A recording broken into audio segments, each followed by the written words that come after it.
Hi everybody and welcome to Keeping It Real. After speaking to my guest over the past few months, I have come to realize that there is a pandemic that's overcoming so many people's lives. And today I wish to address this. And it's called adult bullying. Now when we hear the word bullying, most people think of playground fights, school corridors, or someone being shouted at in public.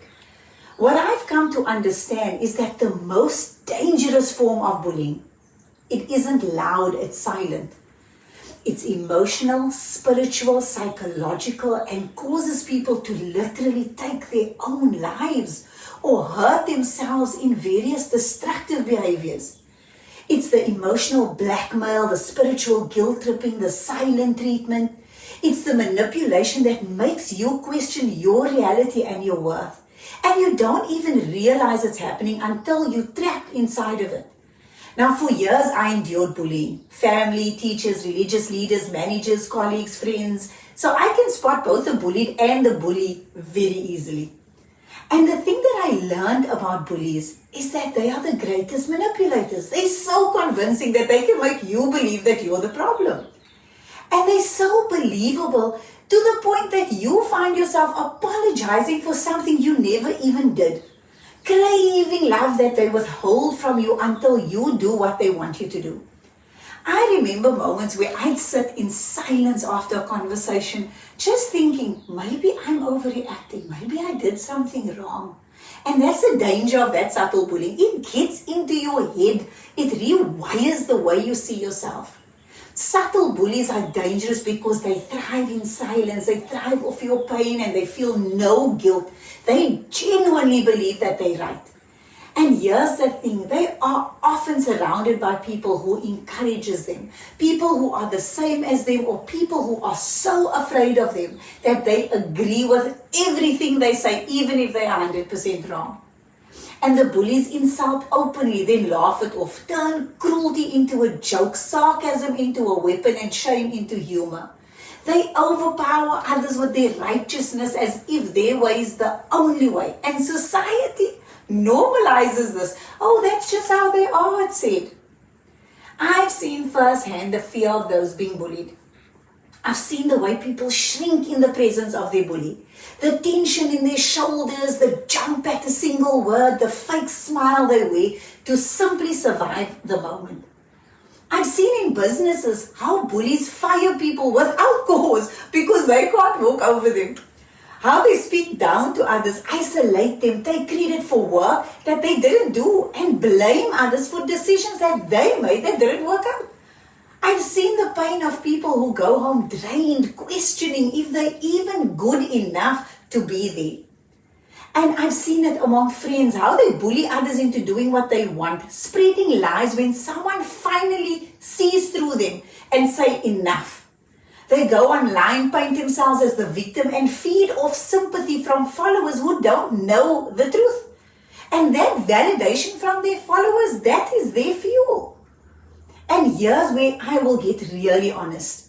I realized that my overcompensation, my need for peace, my desire to understand everyone made me a prime target for bullies.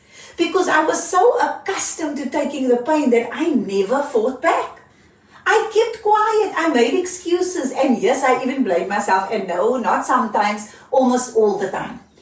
At first, I thought I was just keeping the peace. Over time, I realized I wasn't keeping peace. I was responding with fear. Fear of being alone. Fear of being seen as weak. Fear of upsetting my maker. I believed that being the better person meant staying silent. That somehow my silence would become my blessings. But here's the truth. The blessing isn't in the silence. It's in the awareness. The moment you realize I am being bullied and I need to do something about it. Now that's the blessing. That's how our life changes.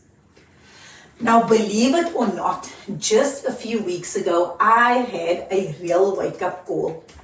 I realized I still had a bully in my life. Someone who'd been subtly manipulating, controlling, and hurting others, and yes, still hurting me. And I was allowing it. So I made a decision. Not anymore. I'm done. Done proving myself, done overcompensating, done making excuses for someone else's behavior. I am rolling up that red carpet that I so politely laid down, and I'm saying I am removing myself from your boxing ring. No more punches, no more explanations, no more shrinking to make someone else feel comfortable. I will walk away in grace with love for myself and respect for the person that I am trying to become. I will no longer make it my responsibility to break a cycle that is just not mine to break. I release myself from that fear, from the control, from the belief that being peaceful means tolerating pain. Because being bullied does not bring peace. It brings exhaustion. It brings shame. It brings spiritual disconnection. Now, I am not perfect. I've been molded by pain, violence, manipulation, silent treatments. But in spite of all of this, I am choosing to show up differently. It is not easy. There's days I catch myself repeating old patterns, days I find myself explaining, defending, overdoing. But now I catch it. I'm aware because awareness has become my armor. Every day I try to unlearn what broke me, to remold myself for the future I deserve, and that means letting go of what no longer serves my life, no matter how hard it feels, because I am only responsible for me. Now, to any of you listening right now who feel strapped in a cycle of bullying, whether it's work, home, or online, hear me when I am telling you this. You are not weak for staying. You're simply surviving the only way you know how, the only way you learned how. But now you know better, so do better. Once you see the truth, you can't unsee it.